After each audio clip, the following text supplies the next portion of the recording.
पर्वतपुर गांव में दो भाई रहते थे। दोनों ही किसान थे और दोनों ही अपनी पत्नी के साथ रहते थे। लेकिन बड़ा भाई सूरज छोटे भाई मनीष से बहुत जलता था। हमेशा वो पूरी जमीन और खेत हड़पने की फिराक में रहता था। सूरज अपनी पत्नी कोयल और मनीष अपनी पत्नी खुशबू के साथ अपने अपने घरों में रहा करते थे। घर तो एक था, लेकिन वहाँ एकता बिल्कुल नहीं थी। दोनों परिवार हमेशा एक दूसरे के खिलाफ ही रहते। मनीष अपनी पत्नी खुशबू के साथ खेत पर जा रहा था। तब वहाँ पर सूरज अपनी पत्नी के साथ आकर बोला, सुना है हमारी फसल इस बार पूरे गांव में सबसे अच्छी हुई है। हमारे खेतों में इस बार सोना उगला है।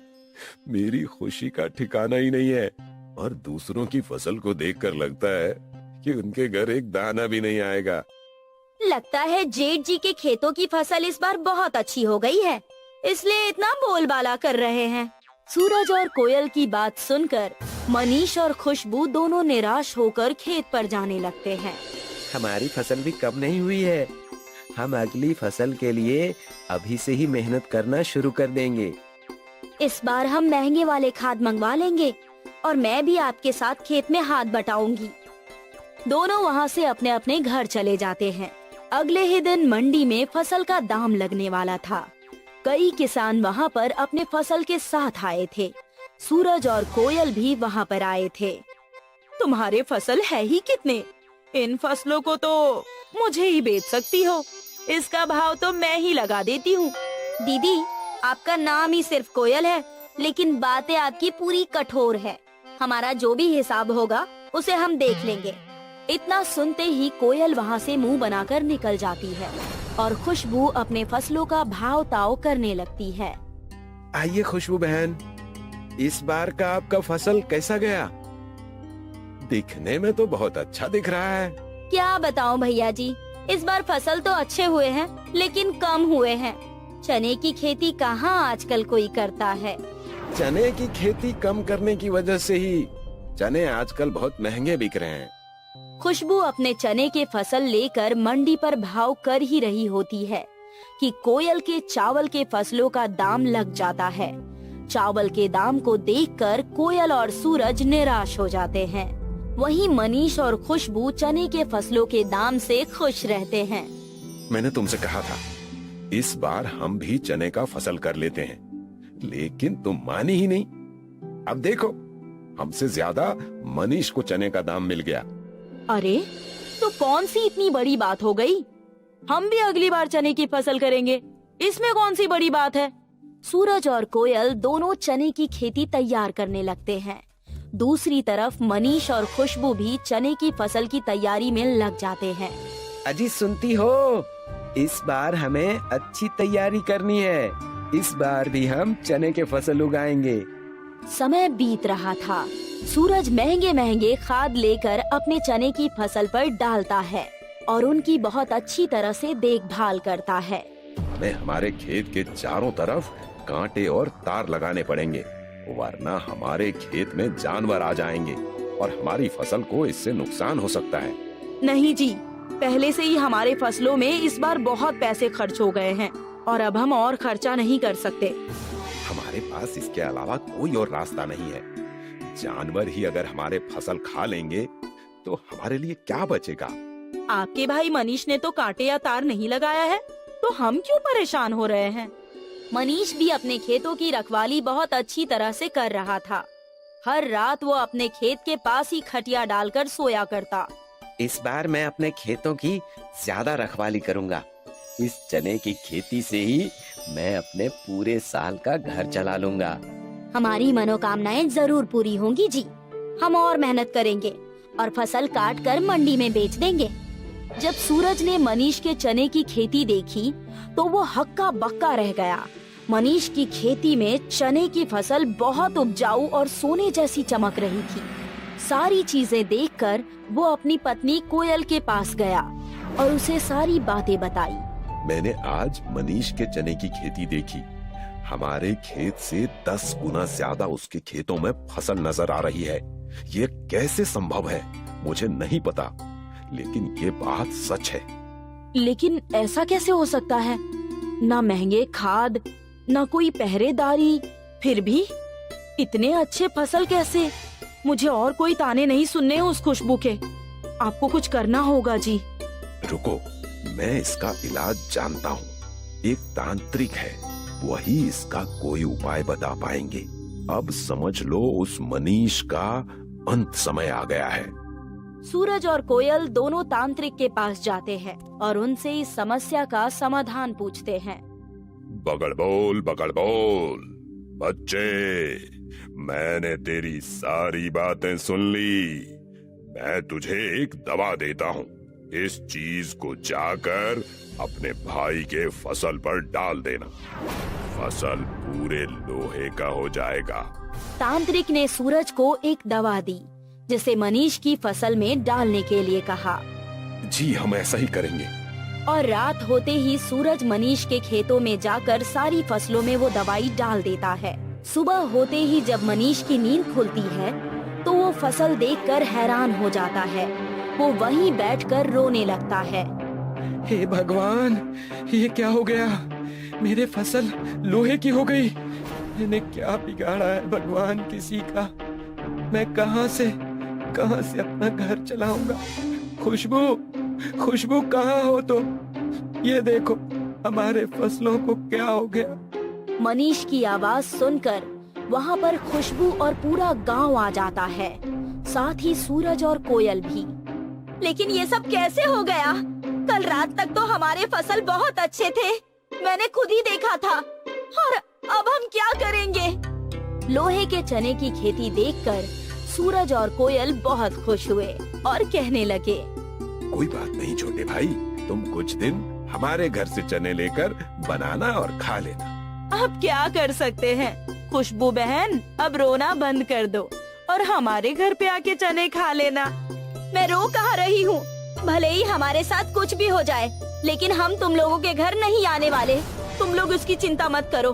दोनों परिवार का झगड़ा देखकर सरपंच जी हंसते हुए आए और बोले, अरे मनीष बेटा, इसमें रोने की क्या बात? तुम्हें तो खुश होना चाहिए। लेकिन कैसे? हमारे फसल अब कौन खरीदेगा? तुम ये सोचो, चने की तुम्हें सिर्फ कुछ ही पैसे मिलते, अब तो तुम्हारे फसल में लोहे के चने हैं और इस समय बाजार में लोहे का बहुत अच्छा व्यापार हो रहा है। तुम बहुत अमीर बन जाओगे अगर ये तुमने बेच दिए तो। जी सच? क्या आप किसी को जानते हैं जो हमारे लोहे के फसल को खरीद ले? मैं उन्हें जानता हूँ, तुम घबराओ मत, बल्कि खुश रहो। जिसे पछताना है वो पछताएगा। सरपंच के कहने पर मनीष ने अपने लोहे के चने की फसल बेच दी और बड़े शान से रहने लगा। दूसरी तरफ कोयल और सूरज के चने मंडी में बहुत ही कम भाव में बिके। उन्हें उनका सबक मिल गया। मनीष और खुशबू ने बड़े मकान भी बनवा लिए और वहीं खुशी खुशी रहने लगे। एक गांव में मीना और रीना नाम की दो बहनें रहती थीं। रीना बड़ी थी और मीना उससे 2 साल छोटी। दोनों बहनों में बहुत प्यार था और दोनों हमेशा साथ साथ रहती थीं। उनके पिताजी का रीना मीना नाम का ढाबा था। उनके पिताजी की मृत्यु के बाद रीना और मीना दोनों मिलकर वो ढाबा चलाती थी। मीना, कल सुबह हमें सब्जियों का स्टॉक लेने चलना है, तुम्हें याद है ना? हाँ, मुझे अच्छे से याद है। मैंने काका को कह दिया है कि सुबह अपनी वैन तैयार रखें। अच्छी बात है, आओ मिलकर हम पिछले महीने का हिसाब कर लेते हैं। दोनों बहनें मिलकर इसी तरह ढाबे का हर काम साथ साथ करती थीं। दोनों में आज तक कभी मनमुटाव नहीं हुआ था। दोनों ही बड़े प्रेम भाव से रहती थीं। अगले दिन सुबह, रीना उठ जाओ, चलो जल्दी हमें निकलना चाहिए। रीना कोई भी जवाब नहीं दे रही थी तो मीना रीना को छू कर देखती है तो उसे पता चलता है कि रीना को बहुत तेज बुखार है। अरे ये क्या? रीना का तो पूरा शरीर गर्म है, अचानक से इतना तेज बुखार कैसे हो गया इसे? मुझे तुरंत किसी अच्छे डॉक्टर को बुलाना चाहिए। मीना हरिया काका को कहकर डॉक्टर को बुलाती है। डॉक्टर रीना को देखते हैं और उसे दवाई खिलाकर आराम करने की सलाह देते हैं। मीना भी रीना से कहती है कि उसे बहुत आराम की जरूरत है। पर मीना, अब तू अकेली कैसे जाएगी?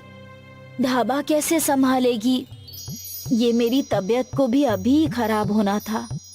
रीना, तुम चिंता मत करो, मैं सब संभाल लूंगी। तुम सबसे पहले अपनी तबीयत की फिक्र करो। मैं अभी हरिया काका के साथ जाती हूँ और सब्जियाँ लेकर ढाबा पहुँचती हूँ, फिर तुम्हें देखने आती हूँ। मीना ने इससे पहले कभी अकेले कुछ नहीं किया था, इसलिए वो थोड़ा घबराई हुई भी थी। वो हरिया काका के साथ सब्जी मार्केट पहुंचती है। वहां पर उसे एक सब्जी वाला मिलता है। आइए मैडम, आइए, बताइए कौन कौन सी सब्जियां पैक कर दूं? एकदम ताजी हैं, कौन सी दे दूं? भैया जी, 5 किलो टमाटर और 10 किलो आलू। अरे मैडम, भैया जी ना बनाइए, मैं तो आप ही की उम्र का हूँ। मैं राहुल, नाम तो सुना ही होगा। जी जी बिल्कुल, ठीक है, तो राहुल जी। राहुल और मीना की इसी तरह से बहुत बातें होने लगती हैं। उसके बाद से मीना सारी सब्जियां राहुल से ही खरीदती है और उसे अपने ढाबे की सारी जानकारी दे देती है। हाँ, मैं और मेरी बड़ी बहन मिलकर चलाते हैं और हम दोनों में आधा आधा पैसा बट जाता है। मेरे पापा नहीं है। मेरी बहन बहुत अच्छी है, मेरा बहुत ख्याल रखती है। राहुल मीना की सारी बातें बहुत ध्यान से सुनता है। उसके बाद वो कहता है, मीना, तुम मुझे अच्छी लगने लगी हो। क्या तुम मेरे साथ मेरे घर चलना चाहोगी? हाँ, पर मुझे तो अभी ढाबे पर जाकर काम करना है ना। आज तो मेरी बहन भी नहीं है, न जाने मैं अकेले सब कुछ कैसे कर पाऊंगी। ठीक है, चलो मैं तुम्हारे साथ चलता हूँ, फिर तुम्हें अकेले कुछ करना भी नहीं पड़ेगा और मैं तुम्हारे साथ समय भी बिता पाऊंगा। मीना राहुल को भी अपने साथ ढाबे पर ले आती है। ढाबे को देखकर राहुल कहता है, तुम्हारा ढाबा तो बहुत ही अच्छा और बड़ा है, बस एक ही कमी लग रही है कि इसका नाम रीना मीना ढाबा नहीं बल्कि मीना ढाबा होना चाहिए था। तुम इतनी खूबसूरत हो, इतनी मेहनती हो, मेरी तो इच्छा है कि इसका नाम मीना ढाबा हो। नहीं, तुम कैसी बातें कर रहे हो? ये काम हम दोनों बहनों की मेहनत से चलता है, इस वजह से इसका नाम रीना मीना ढाबा ही रहेगा। अब मैं हूं ना तुम्हारे साथ मेहनत करने के लिए। अब तुम्हें अपनी बहन की क्या जरूरत है?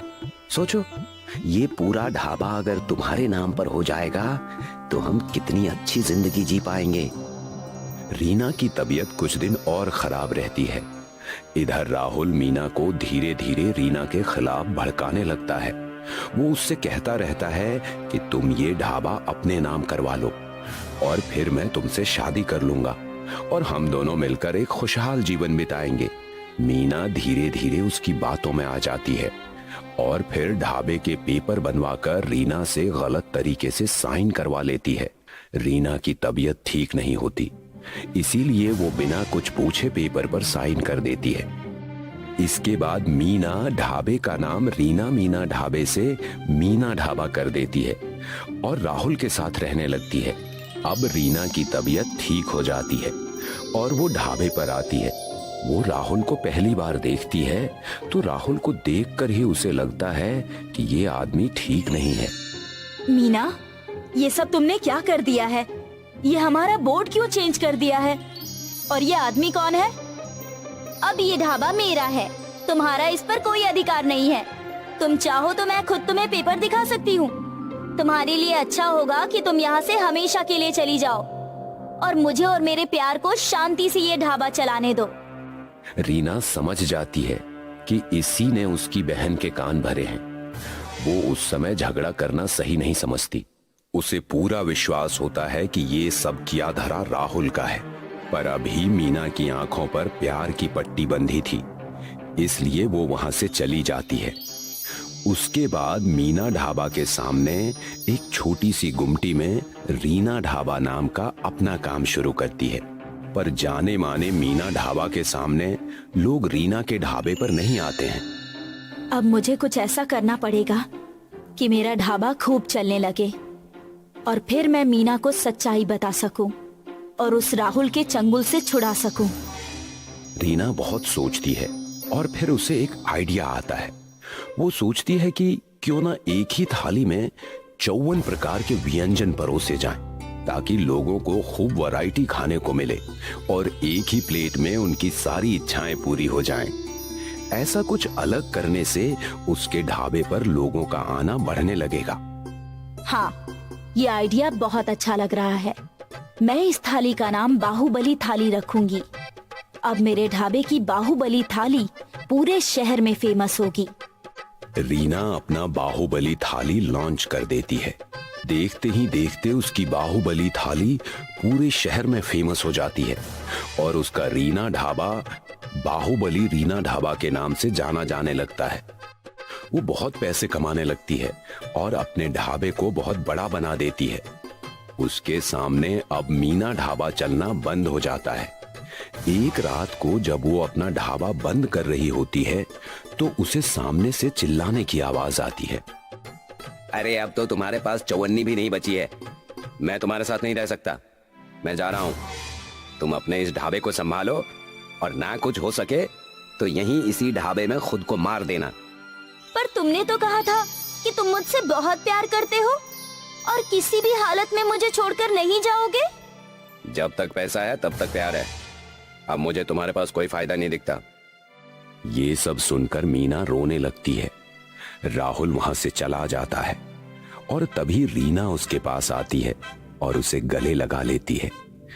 मीना बहुत रोती है और रीना से माफी मांगती है। रीना मीना को माफ कर देती है और फिर दोनों बहनें मिलकर दोनों ढाबों को बहुत ही अच्छे तरीके से चलाती हैं और पूरे शहर में उनका नाम हो जाता है।